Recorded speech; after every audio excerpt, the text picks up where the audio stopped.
Hello there you guys, welcome to one of my videos. So Edison Cavai could be facing a 3-match ban after a racist comment on social media. It said, gracias, negrito, that is Spanish.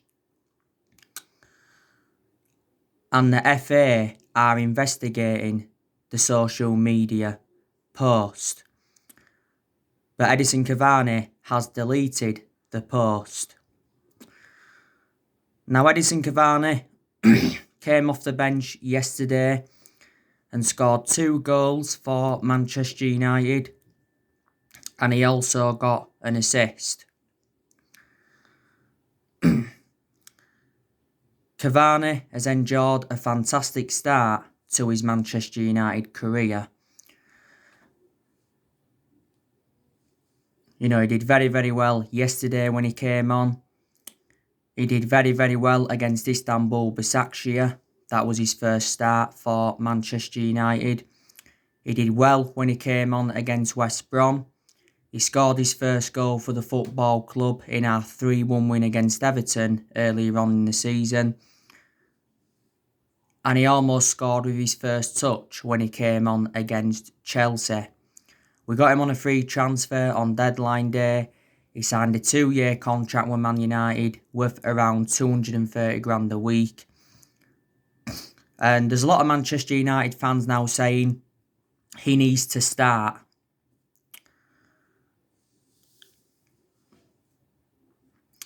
But I just like the way he holds up the play. His finishing's good. And he's in his 30s. And I always said, didn't I, when we got him in, he will be the next Zlatan Ibrahimovic. So that's the breaking news on that.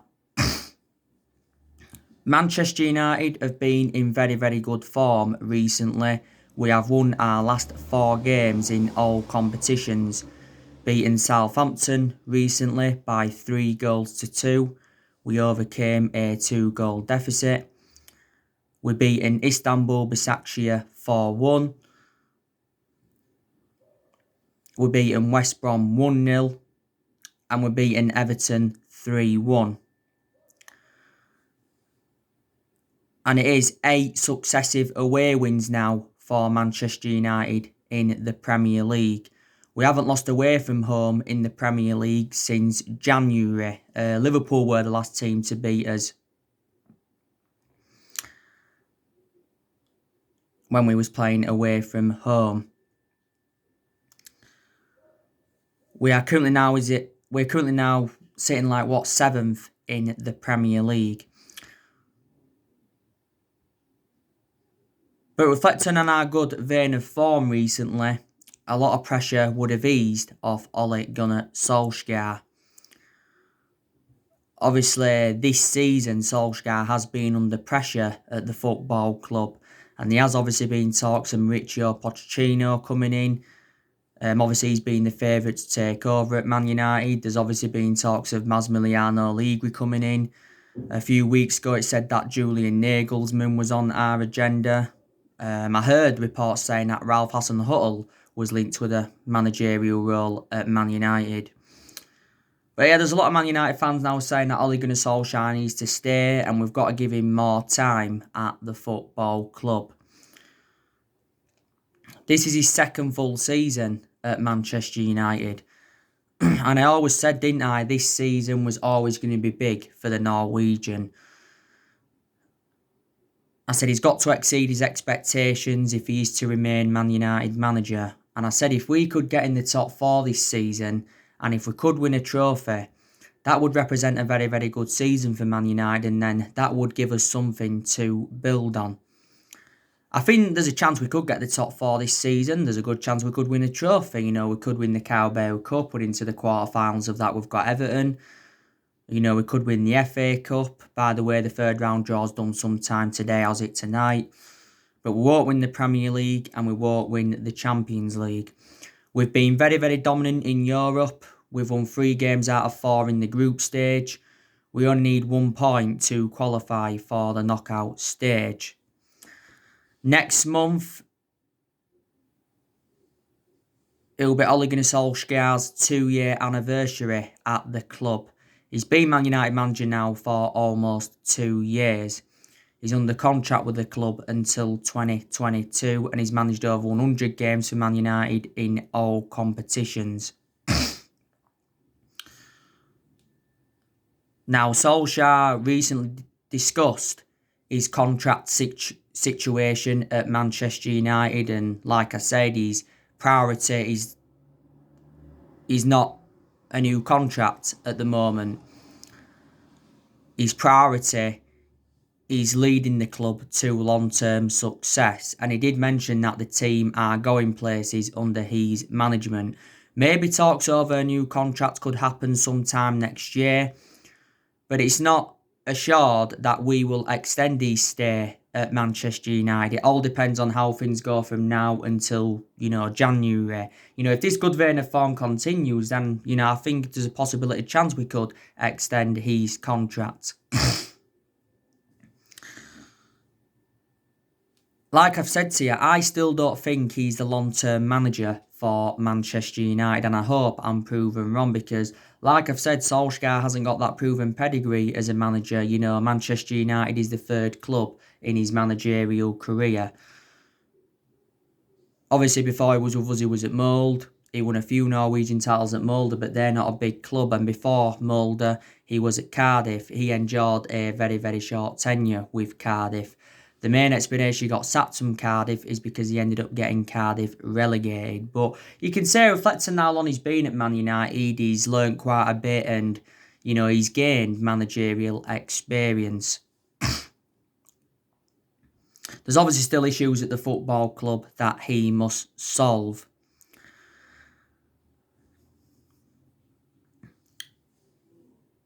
And it's good that we are making plans for next year, because obviously next year Man United are looking to make more signings. There has been a lot of players on our agenda. Obviously said we could go back in for Jadon Sancho next year. We could go in for Erling Haaland. Could be going back in for Ousmane Dembele, because it recently said we've stepped up our interest in him and we're not giving up our hope on signing Ousmane Dembele on loan. My only element of concern about Ousmane Dembele is that he's injury prone. Jack Grealish, it's also said that we've revived our interest in him.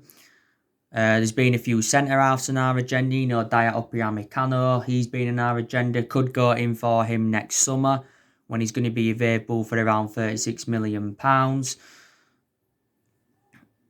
David Carmo, it said he was on our agenda a few weeks ago. Dan Axel Zagadou, he was on our agenda a few weeks ago. Obviously, I recently give you the news on Hakan Çalhanoğlu. Christian Falk from Bild said it's very, very likely that he will join Manchester United next summer.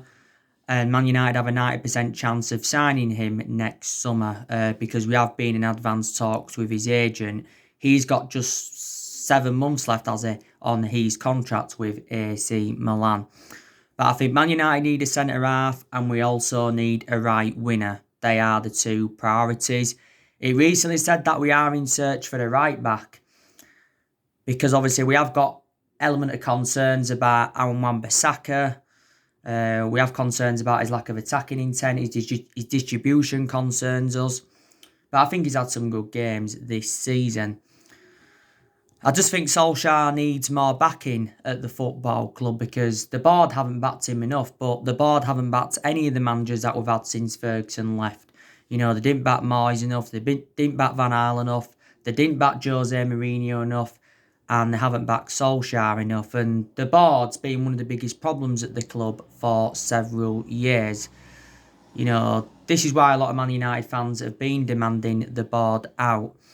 But Woodward did say quite a few weeks ago that Man United remain absolutely committed to Solskjaer despite the poor start to the season that we did have.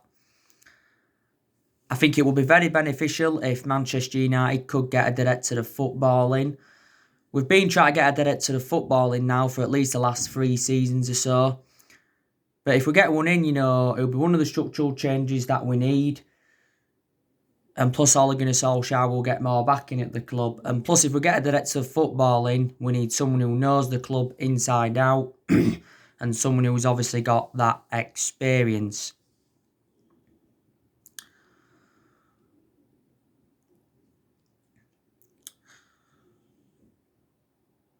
Obviously, we'll be offloading more players next year.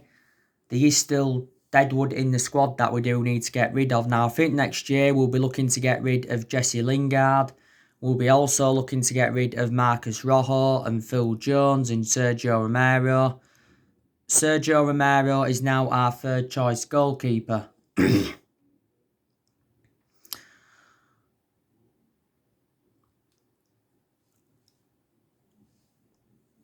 I think we could also offload Matic because Matic has lost his place in the team. He's only been playing recently because Paul Pogba hasn't been available and Scott McTominay obviously hasn't been available. Juan Martino, he could be offloaded next year. A lot of United fans are expecting Paul Pogba to leave next year. Daniel James, he could be offloaded because he's lost his place in the team. I think Igalo will leave in January when his loan expires. Brandon Williams has been talks of him going out on loan because he's now our third choice left back following the arrival of Alex Telles. Dean Henderson, there's obviously been rumours of him going out on loan, but Solskjaer said prior to the Istanbul Başakşehir game that Dean Henderson wants to stay at Man United and he wants to play for the club. Obviously, Dean Henderson is our second choice goalkeeper.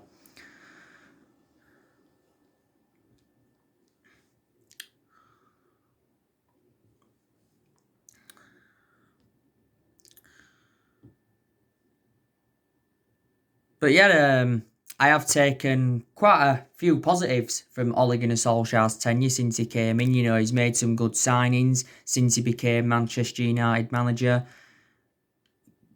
You know, in the summer of 2019, he brought Daniel James and Wan-Bissaka and Harry Maguire in. In January, he brought Bruno Fernandes in and he brought Odion Igalo in on loan. And in the summer transfer window of this year, he brought Donny van der Beek in, Alex Telles, Edison Cavani, Facundo Pellistri and Amad Traore. I think Amad Traore will be joining the football club in January.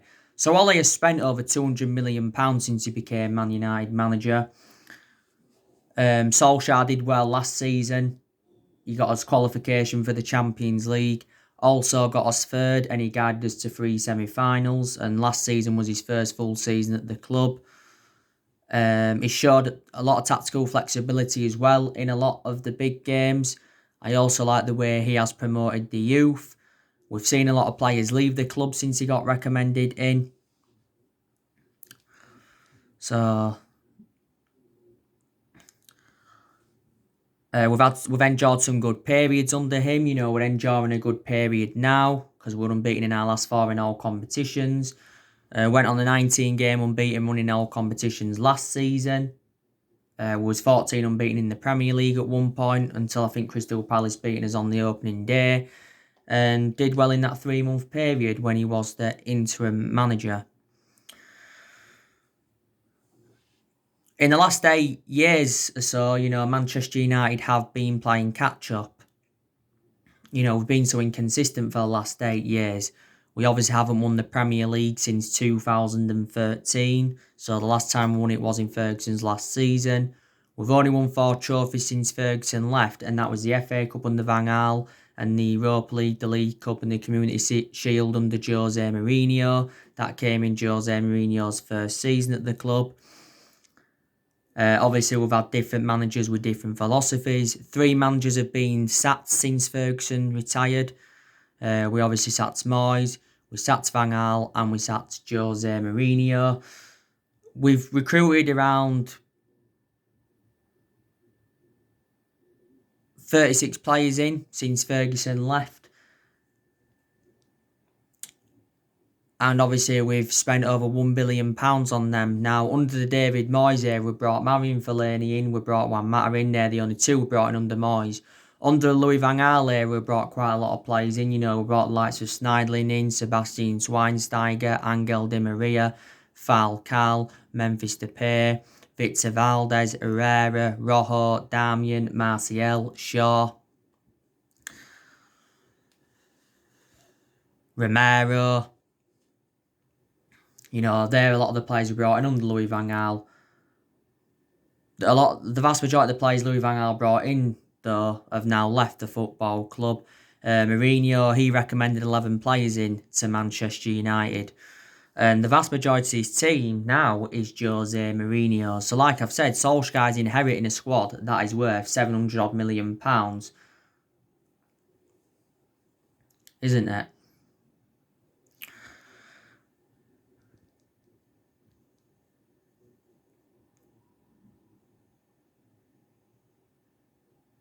But yeah, like I've said,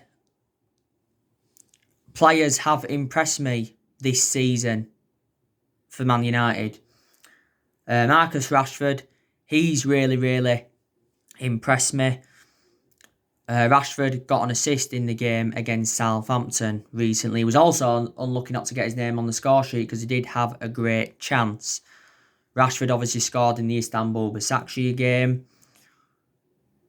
He scored a few goals in the league this season.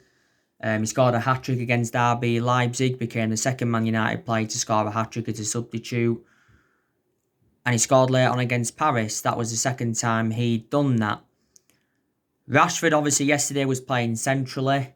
Against Başakşehir, he was playing on the right wing. He seldom plays on the right wing though. Most of the time he plays on that left-hand side. But in general, I think Rashford's more effective out wide than he is centrally. But he did do well yesterday. Aspects of his game have really improved. His finishing's improved. He gets good runs in behind. He keeps the ball better. Definitely the foreseeable future for Man United. Not so long ago, he did have a shoulder problem. That's why he weren't so good against West Brom, because, he wasn't fully fit. But Rashford's been a United player since the age of 7, and he's been in our senior squad since 2016.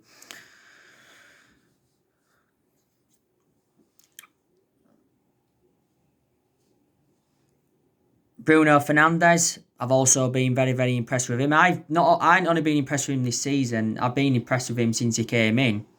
He's definitely Manchester United's best signing, and he's our best player, and he's probably the best signing or one of the best signings we've made since Alex Ferguson retired. Yeah, Bruno Fernandes did get his name on the score sheet against Southampton yesterday. Could have had an hat-trick, Bruno Fernandes, because he missed a sitter in the first half. Don't know how he missed that. He had a good chance as well that just went past the post. Bruno Fernandes, don't forget, scored twice against Istanbul Başakşehir in our last game in Europe. He scored twice against Everton and got an assist. He scored a retaken penalty against West Brom. Bruno Fernandes scores in every game, is it now?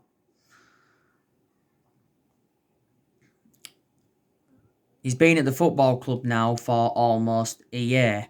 We paid €55 million for him from Sporting Lisbon back in January. Bruno Fernandes is under contract with Man United until 2025. Last season won Premier League Player of the Month twice. Also won some Busby Player of the Year award. I think he's one of the best midfielders in the world. He obviously plays in that number 10. But he was also very good at Sporting Lisbon. Donny van der Beek now, I've also been very impressed with him now. Donny van der Beek made his first start for the football club yesterday in the Premier League, that was. It was his full Premier League debut. Obviously, he was playing in that deeper role. I think he's more effective in that deeper role is Donny van der Beek. But he can play in like 3 different roles. We paid £40 million for him from Ajax. Calcio Mercato did recently say that Juventus are lining up a move for Donny van der Beek next summer because they want to reunite him with Matthias de Ligt, and Juventus are considering getting him on loan with the option or the obligation to buy. But yeah, I think he'll get his opportunities now, Van der Beek. He's been getting a lot of chances in Europe, hasn't he? He started against Istanbul Başakşehir, didn't he? He was playing in that deeper role. When we started him against RB Leipzig, we put him in that number 10 role. Donny van der Beek. By the way, it confirmed that Donny van der Beek has sustained an ankle injury. He sustained it yesterday in our 3-2 win against Southampton. I don't know how severe it is.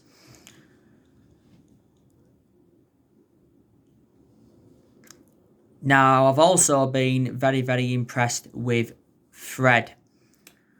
He weren't great yesterday, but he's enjoyed some good games this season as Fred. You know, I like the way he's won the ball back. He's passed the ball well. He's been very creative. He's dictated the play well. And in general, Fred's improved under the Ole Gunnar Solskjaer era. Like I said, he's had some bad games like a lot of players do.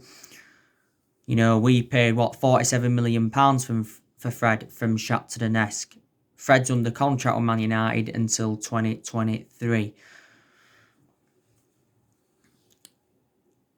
I've been very, very impressed with Alex Telles. You know, Telles started yesterday against Southampton. Like I said, he put some good crosses into the box yesterday. And he did show some attacking intent, but I think he was quite sloppy on the ball on quite a few times. Telles impressed me against Başakşehir. He impressed me on his Premier League debut against West Brom, and he was very good on his Champions League debut against PSG. We got Telles for like 15.4 million with add-ons included. Now, Telles has also sustained an injury, and hopefully his injury is not too severe either. You know, if he was to be out for the game against PSG, then we'd obviously have to go with Brandon Williams at left back. Because obviously we've got Luke Shaw out with a hamstring injury. I think he's going to be out for at least the next couple of weeks, is Luke Shaw. And I've got to say, I was impressed with Luke Shaw before he sustained this hamstring injury. I've also been very, very impressed with Harry Maguire. I like the way he's got forward. His distribution's been good. He's been very effective in the air. But he has bounced back from his early season troubles as Harry Maguire, because before the start of the season, he had that incident in Greece. And then obviously he sustained a few knocks. He got sent off in England's 1-0 defeat to Denmark earlier on in the season. Harry Maguire is our current captain. We got him in a deal worth £80 million from Leicester in the summer of 2019. So as it stands at the moment, he is the most expensive centre-half in the world. Now, Victor Lindelof, he's had some good games this season as Lindelof. I think he'll stay at Man United for at least another season. I've still got reservations about Lindelof. He weren't bad yesterday. You know, he looked a bit off the pace at the back a few times. At times, though, Lindelof can really intercept the ball well. Lindelof's had some good periods at Man United. He's also had some bad periods. You know, Lindelof's enjoyed a good 3 years or so now at the club. We paid £31 million for him from Benfica back in 2017. Victor Lindelof. Recently come back from a back problem. I've also been very, very impressed with Wan-Bissaka. Like I said, he's had some good games this season where he showed good attacking intent, and his defensive contribution's been good. More or less, it's always been good anyway, his defensive contribution, but we still need to see more attacking intent from Bissaka. And there's some games where it hasn't been good, where he's been far too exposed. Like yesterday, for prime example, Dijempo caused Wan-Bissaka all sorts of problems down that right-hand side. But this is his second season at the club, Bissaka's. We got him in a deal worth £50 million from Palace in the summer of 2019. Now, David De Gea, I've been impressed with him this season. He's enjoyed some good games. There's been games where he's made some very, very good saves, but there's been some games where he really hasn't had much to do. Now, as you all know, David De Gea has got a knee injury. He sustained this knee injury in the 3-2 win against Southampton yesterday. Obviously, he was trying to keep out James Ward-Prowse's free kick, and obviously his knee ended up hitting the goalpost. So David De Gea, he's going to have a scan on his knee, and hopefully the injury is not too severe. But there's still a chance he could miss PSG on Wednesday. But I said he will remain our number one this season. This is his 10th season at the football club, David De Gea's. He's now made 500 appearances for Man United in all competitions.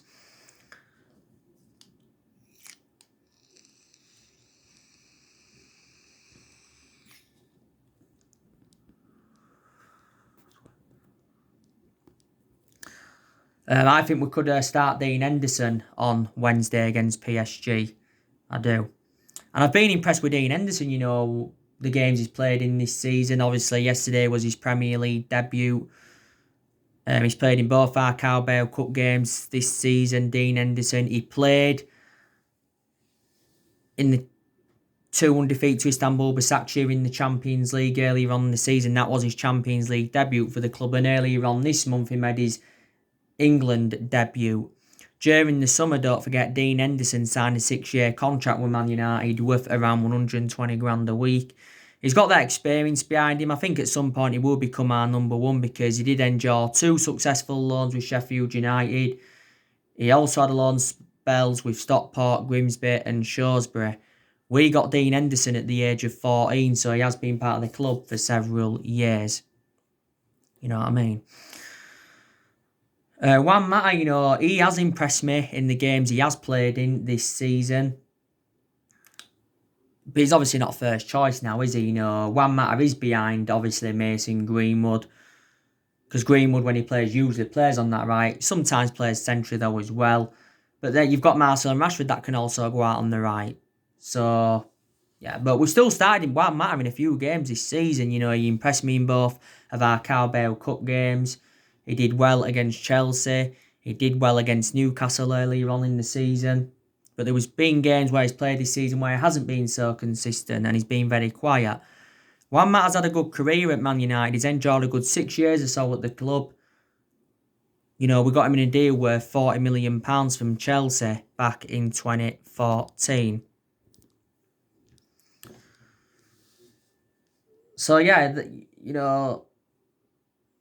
they are the players that have impressed me. Like I mentioned, Edison Cavai, he's also really, really impressed me now. There's players that have obviously disappointed me. Anthony Martial now, apart from the Istanbul Başakşehir game, he's been disappointing, hasn't he? But he did well against Istanbul Başakşehir. He obviously started on that left-hand side. And Solskjaer giving his verdict on Martial's position, and he said he was happy that he was back on the left-hand side because a lot last season he was playing centrally. But Solskjaer explained why he struggled this season prior to the Başakşehir game because of the 3-match suspension he had in the league. Because don't forget, he did get sent off in our 6-1 defeat to Tottenham, did Anthony Martial. In reality, though, he shouldn't have been sent off. Martial was good last season because he scored 23 goals for the club and he was good in his debut season under Louis van Gaal. Martial has enjoyed a good 5 years or so now at the football club. By the way, he didn't play yesterday against Southampton because it turned out that he had illness overnight. So is he going to be available for the game against PSG, Anthony Martial? Paul Pogba, he's been very, very disappointing. Don't forget, Paul Pogba has missed our last 3 games because he has swollen his ankle. But Ole is hopeful that Pogba will be available for the game on Wednesday against PSG. Don't forget, Solskjaer's backing Paul Pogba to improve when he comes back. And I said he's got to solve the Paul Pogba issue. Paul Pogba did make quite a few comments during the international break, like he updated you on. He said this season's been the most difficult period in his career. And he said, like, playing for France is a breath of fresh air. And in general, he was talking about his Man United struggles this season. Reflect on his comments, he did receive a lot of criticism. Maybe there were some people that defended him. But the ankle injury that he's had anyway recently is totally contrast to the one that he had last season. That was obviously confirmed by Ole. There's been no talks over getting Pogba a new long-term contract at the club. We did trigger that 1-year extension on his contract earlier on in the season. But Pogba's agent, Mini Raiola, he's been in the process of trying to get his client a transfer away from Man United completed, at least in the last couple of years. Pogba's our most expensive signing at the moment because we paid £89 million for him. But even when he's back, I still wouldn't start Paul Pogba because I think we'll look better without Paul Pogba in the team, and I think a lot of Man United fans will agree on that. I've been very disappointed with Matic. He weren't bad yesterday, but I just think Matic is too sloppy on the ball. In general, he's just a slow player. He reminds me of a Fellaini, doesn't he, Matic? But Matic did have some good games towards the end of last season, didn't he? Let's be honest. He's enjoyed a good 3 years or so now at the club. We got him in a deal worth £40 million from Chelsea back in 2017. Daniel James, he's been disappointing, like I mentioned. He's been out of form. McTominay's had some good games, but he's also had some bad games, hasn't he? Mason Greenwood, obviously, we've had a lot of issues with him this season. Obviously, it's been off-field issues. He's had personal issues. He's obviously had some injuries. At one point, he was out with illness, was Mason Greenwood. Mason Greenwood, by the way, did have 2 good chances yesterday, so he should have got his name on the score sheet before he went off. So anyway, guys, your Man United PSG preview's coming up soon. Drop your comments, likes below on the channel if you do consider subscribers always, and take care. God bless. See you all again very, very soon.